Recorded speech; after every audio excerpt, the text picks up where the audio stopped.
السلام عليكم ورحمة الله وبركاته.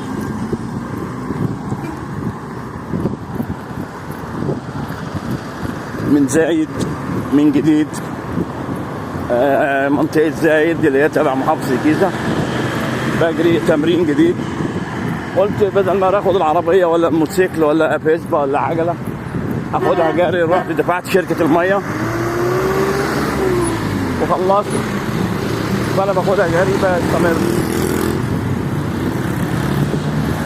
باخدها تدريب. اي حاجة تاخدها تدريب تستفيد جدا على فكرة، فاهمين يا شباب؟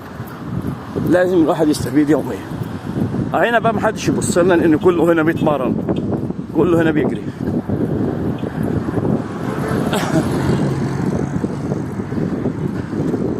احنا قلنا منطقة عشوائية ومنطقة حضارية، كل يوم نتمرن في شيء في كل مكان شوية، ومرة على البحر ومرة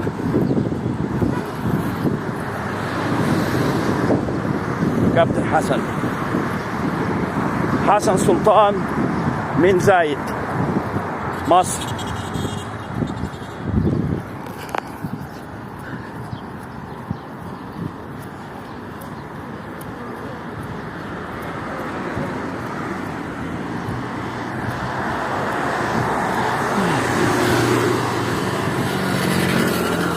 ده محلات سنتر بتعمل جديد، ممكن ناخد في المحل ده على فكرة.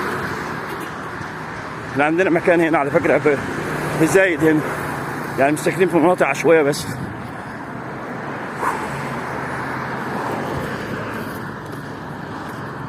اوكي يلا ناخدها لغاية هايبر ونقف على كده وخلاص. 5 كيلو كويس، جريت 5 كيلو الحمد لله.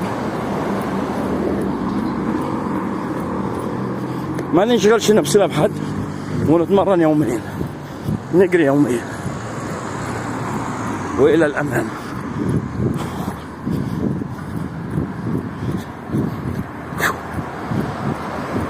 تمرين الجري، تاخد نفس على رجلك اليمين او بتاخد على الشمال وبتطلع على اليمين.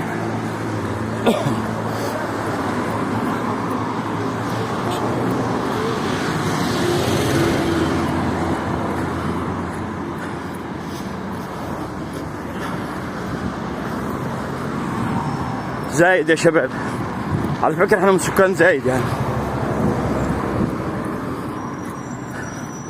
وعندنا اكل عيشنا في المناطق العشوائية طبعا.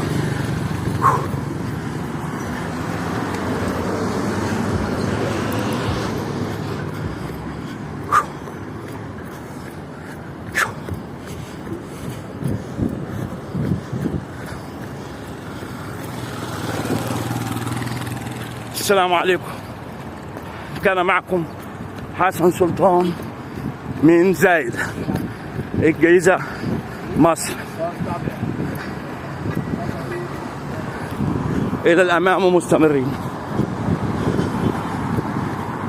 محدش هيحبطنا ولا هنقف. شوفوا جمال زايد.